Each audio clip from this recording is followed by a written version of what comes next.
안녕하세요. 김탁입니다. 한 주간의 증시 리뷰 및 핵심 체크리스트 시작하겠습니다. 네, 컴플라이언스 노티스는 좀 봐주시고요. 지난주 장은 어땠을까요? 다행히 좀 반등했죠. 한번 볼게요.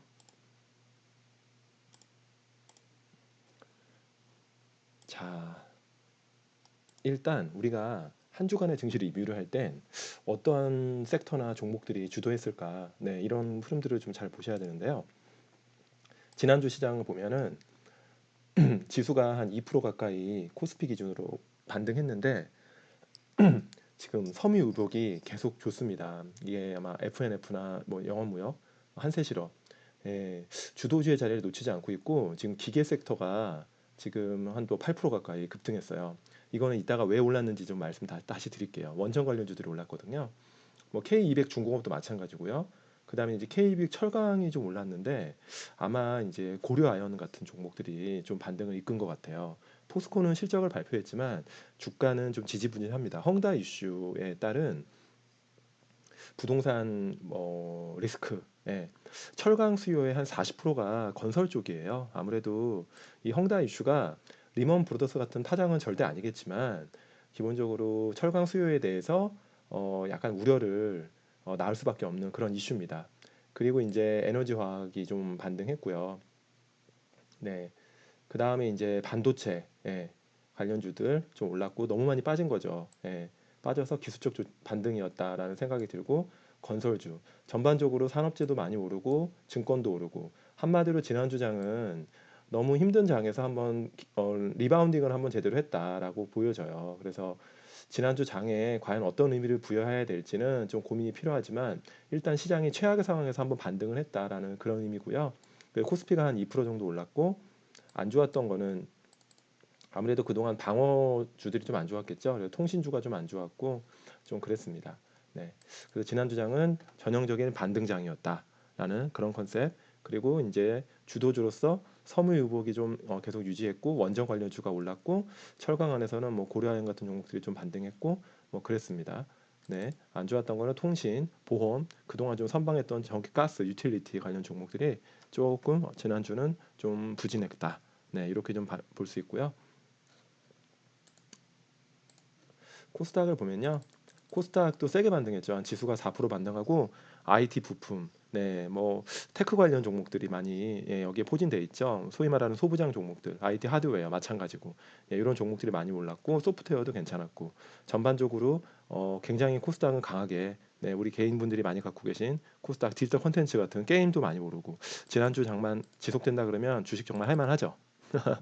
근데 항상 이렇진 않으니까 신중하게 잘 우리 투자를 한번 해봐요. 네. 그럼 지난주 이제 기관과 외국인들은 어떤 움직임을 보였을까 한번 볼까요? 자,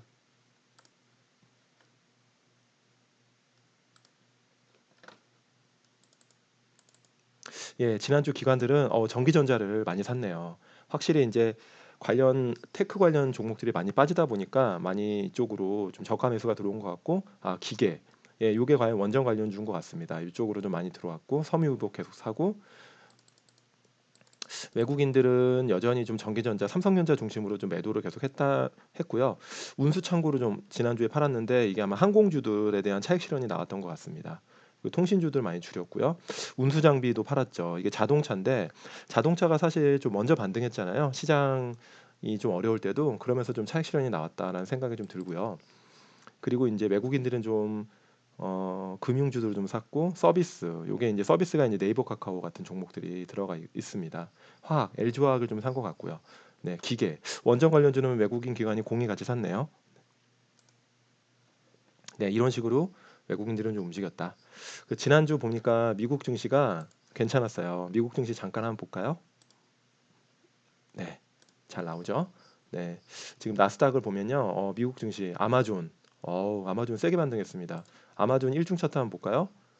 일간으로 거의 장중의 고가로 끝났습니다. 네, 그리고 테슬라 한번 볼까요? 테슬라가 이제 다음 주 실적을 발표하는데, 테슬라도 지금 주가가 장중 거의 장 후반이 종가 고가 분위기로 끝났고, 전반적으로 어제 나스닥이 거의 빅테크들, 테슬라, 아마존이 좀 좋았고, 그랬네요. 다우 한번 볼까요? 네, 뭐 JP 모간 실적이 금융주들이 좋았죠. 금융주도 좀 JP모간 반등했고 비자도 그랬고 반등했고 전반적으로 다 좋았나요. 디즈니, 리오프닝 관련주도 좀 올랐고 코카콜라 같은 종목은 좀 못 올랐고 인텔 다음 주에 실적을 발표하는데 이것도 올랐고 골드만삭스의 금융주들이 많이 올랐습니다.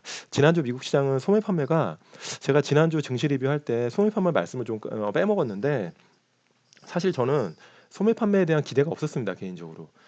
그래서 뭐 어떻게 뭐 선방을 하려나 했는데 굉장히 서프가 나왔어요. 그래서 사실 요 부분이 뭐냐면 미국은 뭐 우리가 굉장히 제가 스태그플레이션이라 말까지 하면서 시장에서 굉장히 엄청나게 뭐 지금 조정의 분위기를 연출했지만 실제 미국의 소비는 매우 견조했다. 그래서 미국 증시가 강하게 반등한 거거든요. 사실 미국 굉장히 부럽습니다. 이런 부분은.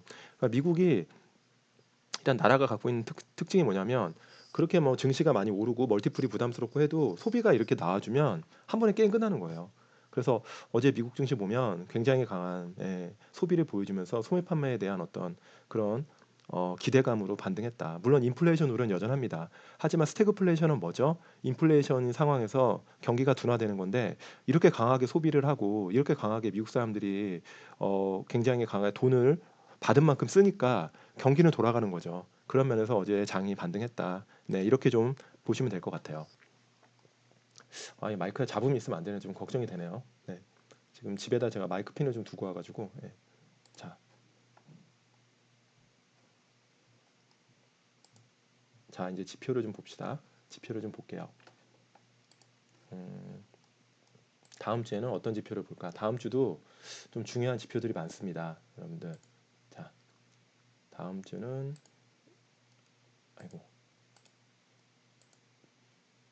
18일부터 기간으로 하고 이게 OBS 프로그램이라고 유튜브를 녹화하는 프로그램을 깔면 이게 굉장히 느려집니다. 이 프로그램이 좀 죄송합니다. 좀 느려지는 부분.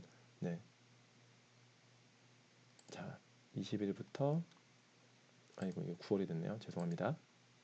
네, 10월 18일부터 다음 주는 10월 20일. 시간이 빨리 갑니다. 제가 이렇게 주간 주말에 이렇게 증시 리뷰랑 이런 거를 제가 좀 고민하면 시간이 진짜 빨리 간다는 생각 많이 들어요.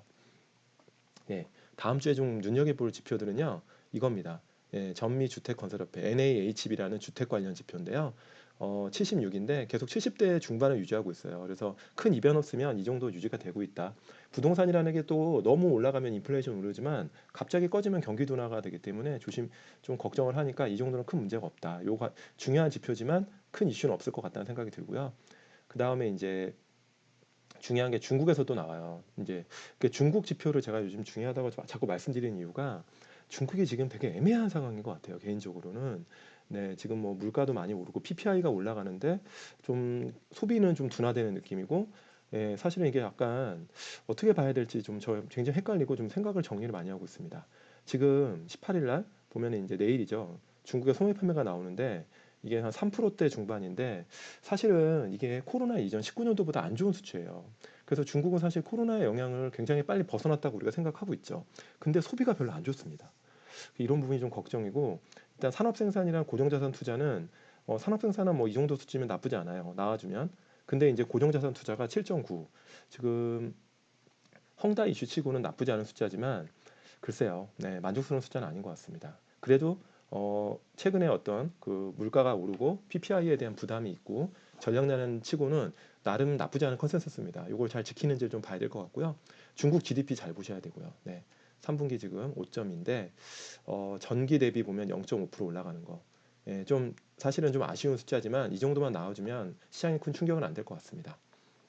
그리고 이제 19일 날 미국의 주택 관련 지표들 이제 나오는데 예상 수준은 크게 벗어나지 않을 것 같아서 그냥 이거는 이런 게 있구나라고 봐주시면 될 것 같고요. 네. 그 다음에 좀 봐주셔야 될 게 이제 어, 다음 주는 셋째 주는 보통 주택 관련 지표들이 많아요. 그래서 미국의 21일 날 기준주택 판매가 좀 있고요. 이것도 큰 이슈는 없을 것 같습니다. 나중에 부동산이 큰 이슈가 됐을 때는 예전에 리먼 사태 터졌을 때는요. 요 지표가 시장을 엄청 많이 움직였어요. 10월 셋째 주만 되면 주택 관련 지표들이 나오면 이 지표에 쇼크가 나가지고 막 주가가 급락하고 그럴 때가 있었습니다. 지금은 부동산이 너무 좋지만 불과 10년 전에 리먼 때 자꾸 이제 제가 옛날 얘기하는 이유는 역사가 똑같이 반복되진 않지만 굉장히 같은 음율로 같은 패턴이 나올 수도 있다. 뭐 지금은 부동산이 좋지만 지금 이런 수치들도 계속 보셔야 됩니다. 이게 약간의 변화가 있는지. 그다음에 필라델피아 이제 제조업 지수가 나오는데 이것도 큰 이슈는 없을 것 같고요. 그다음에 이제 마켓 이제 PMI가 나와요. 마켓 PMI. 네, 22일부터 이제 미국도 나오고 유로 지역도 나옵니다. 이 마켓은 또 우리가 얘기하는 이 ISM과 다릅니다. 이 마켓이라는 어떤 조직, 예, 어떤 거기서 이제 자기네들이 이제 내는 거예요. 그래서 이 보면 중요한 게 이 제조 구매 관리 지수 여기 57 정도 컨센서스를 맞추는지 유로존의 경기 상황을 볼 수 있는 지표가 주 후반에 나오고 미국도 이제 나오는데 보면 미국도 제조 구매 관리 지수 나오죠. 10월에 다 주 후반에 10월께 나오는데 이게 이제 마켓은 좀 중소기업이 많아요. 미국은. 그래서 이제 중소기업의 경기를 좀 볼 수 있는 그런 지표다라고 좀 봐주시면 될 것 같고요. 이런 식으로 좀 지표랑 지난주에 있었던 어떤 주간 증시 한번 제가 좀 말씀을 좀 드렸고 이제 제가 간단히 같이 봤으면 좋겠다는 그런 뉴스들 한번 볼게요. 네. 이제 노무라가 지난주에 이런 얘기했죠. 삼성전자가 설비 투자 줄이면 주가가 지지 가능하다. 너무 당연한 얘기 하고 있는 겁니다. 너무 당연한 얘기. 노무라는 정말 당연한 얘기를 많이 해요. 하지만 근데 제가 이 뉴스를 갖고 온 이유가 지금 시장에서 삼성전자랑 하이닉스가 공급을 늘리지 않을 가능성으로 많이 보시지만 애널리스트 분들은 저는 충분히 가능하다라고 보고 있어요. 설비 투자를 늘리고 있습니다. 사실 주가가 제일 정확하거든요. 그래서 이런 부분 삼성전자가 캐펙스를 정말 줄이는 건지를 확인해야 된다. 예, 그렇습니다. 네, 이거는 제가 이제 계속 말씀드린 거죠. 삼성전자 주가가 선행성이 있고 이제 삼성전자 주주분들도 많으실 것 같아가지고 제가 가져왔는데 삼성전자가 빅사이클을 간다고 하면서 이 PBR 밴드를 한번 보세요. 이 PBR 밴드, 이 PBR 요 보라색이요. 요게 한 1.6배 정도 수준이에요. 삼성전자가 PBR 1.6배. PBR은 다 아시죠, 여러분들? 예, 그 장부 가치 대비의 어떤 주가 수준을 얘기하는데 삼성전자가 1.6배를 상회한 시기가요. 2007년도, 2005년도는 좀 이전에는 좀 의미가 없고 2007년도에 이때는 뭐 글로벌 증시가 뭐 난리 났을 때고 그 뒤로 계속 1.7배에서 하회하다가 2012년도에 한번 넘었잖아요. 이때 이제 스마트폰을 넘은 겁니다. 갤럭시 시리즈로.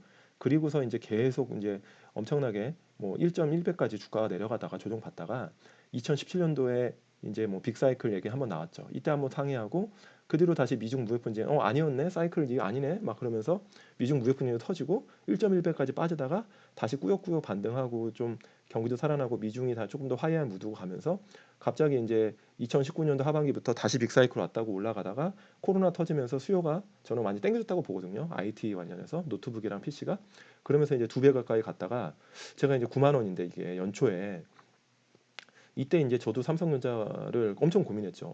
이 새로운 영역인가? 근데 이제 주식시장에서 가장 값비싼 어떤 그 얘기가요. 비용이 많이 드는 그 우리가 하는 실수가 이번은 다르다. This time is different.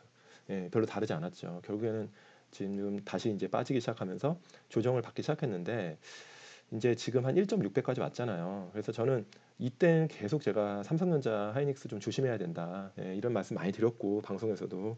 근데 지금 이 가격에서는 어떻게 해야 되냐? 지금 6만 원대는 저는 그래요. 좀 인내하실 필요도 있지 않나. 물론 모든 판단들은 여러분이 하셔야 되고 저는 투자 권유도 아니고 판단을 하지 않습니다. 하지만 삼성전자 주주분들이 많으시니까 지금 이제 가격 조정은 어느 정도 마무리 국면이다. 하지만 지금 삼성전자가 급반등을 하기 위해서는 이 모든 반도체가 다운 사이클인지 아니면 업 사이클에서 지금 조정 잠깐 쉬어가는 건지를 판단할 수 있는 근거들이 나와야 되는데 그게 나오기 위해서 시간이 좀 걸려요. 네. 그 고객사들의 어떤 재고를 봐야 되고, 네, 그렇습니다. 지금 이 반도체가 좀 복잡한 어려운 사이클로 가는 게 뭐냐면 판단하기가, 예? 사이클이 짧아졌지만 문제는 예전에는 삼성전자 하이닉스나 같은 D램사 재고만 봤으면 되는데 지금은 이제 고객사들의 재고를 확인해야 되는 게 어려운 거죠. 근데 아마존 같은 회사들이 재고 얘기해 줍니까? 절대 얘기 안 합니다. 그래서 사이클 알기가 더 어려운 거예요. 네. 이거는 제가 이제 어디 방송 나가서도 말씀드린 건데 지난주에 나왔던 뉴스예요. 클라리다 연준 부회장님이 되게 좋은 말씀 하셨다고 봐요. 연준은 같은 실수를 안 하겠다. 네. 스태그플레이션 우려가 있는데 그때 스태그플레이션이 그때 간 이유가 미국이요. 이분 때문입니다. 꼭 이분 때문은 아니지만 그때 이제 1970년도에 연준 부회장님인데 연준 의장님이신데 아서 번스라는 분인데 이분이 이제 백악관에다가 연준은 어떠한 것도 할 수 없다. 스태그플레이션은 정부에서 막아야 된다. 그래서 정부가 그때 닉슨 행정부가 물가를 통제하고 임금을 올렸죠. 그러면서 이제 걷잡을 수 없는 네, 상황이 된 거죠. 물가를 어떻게 통제합니까? 인위적으로. 사회주의 국가도 아니고. 네, 그때 뭐 오이 플러스가 막 엄청 급등하고 있고 그다음에 임금도 올려주고 더 이제 인플레이션이 심화된 거죠. 근데 이제 클라리다 연준 부회장님이 이제 보면 네, 같은 실수를 반복 안 하겠다. 연준이 액션을 하겠다는 겁니다. 상황이 되면. 저는 이게 이제 약간 매파적인 발언이고 긴축에 대한 발언이라고 할 수 있지만 시장에서 제일 싫어하는 건 불확실성이에요. 예, 불확실성을 해소하는 발언이다. 그냥 테이퍼링 할 거면 11월에 하고 금리 인상도 적절한 시점에 해야 됩니다. 그걸 너무 두려워할 필요 없어요. 지금 우리 증시가 올라온 건 단순히 유동성 때문이 아니다. 제가 몇 차 반복드리죠. 기업의 어닝과 펀더멘탈이 강해진 겁니다. 네. 그 다음에 이제 아까 제가 이제 원전 관련 말씀드렸잖아요. 지난주 증시를 좀 지배했던 건데 왜 원전 관련주들이 급등했는지 이걸 좀 아셔야 됩니다. 이게 뭐냐면 이제 푸틴 대통령의 이제 발언 때문인데 푸틴 대통령이 이제 뭐 발언이라기보다 러시아 정부는 공식적으로 부인했죠. 자기네들은 천연가스를 인위적으로 조절하지 않는다. 가격을 통제나 공급도 마찬가지고. 근데 지금 유럽에서 이런 얘기가 나오는 겁니다. 러시아에서 천연가스를 가지고 약간 이제 뭐랄까 딜을 하는 거 아닌가. 예, 그러면서 이제 프랑스에서 이럴 거면 우리 원전 다시 늘릴래 하면서 이제 원전 관련주가 급등한 거예요. 근데 지금 시장에서 보는 어떤 음모론은 아니고 유럽에서 이제 보는 일각의 어떤 비유입니다. 여기 보시면 노르트 스트림이라고 있어요. 이게 이제 파이프인데 러시아에서 독일로 바로 천연가스를 쏘는 겁니다. 지금 노르트 스트림 1이 가동 중인데 지금 2가 9월에 완공됐어요. 그래서 지금 한 번 더 요게 이제 2 요게 이제 바로 러시아에서 독일로 천연가스를 공급할 수 있는 거죠. 근데 지금 유럽에서는 이 노르트 스트림 2까지 가동이 되면 너무 지나치게 러시아의 입김이 세진다라는 우려가 있어서 9월에 완공이 됐지만 아직 지금 가동 시기를 조율 중인데 러시아는 지금 이거를 빨리 가동시키고 싶은 거예요. 그래서 지금 푸틴 대통령이 아시아 쪽에도 천연가스 공급을 늘린다 하면서 천연가스를 가지고 지금 약간 유럽에 대해서 뭔가 헤게모니 싸움을 하고 있다는 그런 우려가 있고요.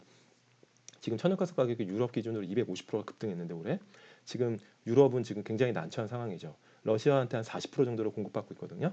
그러니까 지금 프랑스가 나 그럼 차라리 원전 간다. 그러니까 이제 우리 한국의 원전 관련 주식도 많잖아요. 두산중공업이든 뭐 한전기술이든 뭐 이런 종목들이 급등했다. 네, 이렇게 좀 보여지고 있고요. 자, 그러면 이제 이 원전 관련주에 대해서는 제가 일단 약간 좀 고민한 다음에 좀 제 의견을 말씀드릴게요. 저는 사실은 이제 결론 잠깐 이제 말씀드리면 제 생각은 지금 프랑스가 원전으로 다시 간다고 하지만 큰 이제 추세가 원전은 이제 약간 확 더 늘리기에는 좀 부담이 있는 걸로 전반적으로 보는 것 같아요. 뭐 한국도 이제 정권이 바뀌면 어떻게 될지 모르겠지만 지나치게 원전을 찍어 누른 부분에 대해서는 리커버리는 있을 것 같지만 추세적으로 원전이 확대된다는 거는 좀 고민이 필요하다라는 생각입니다.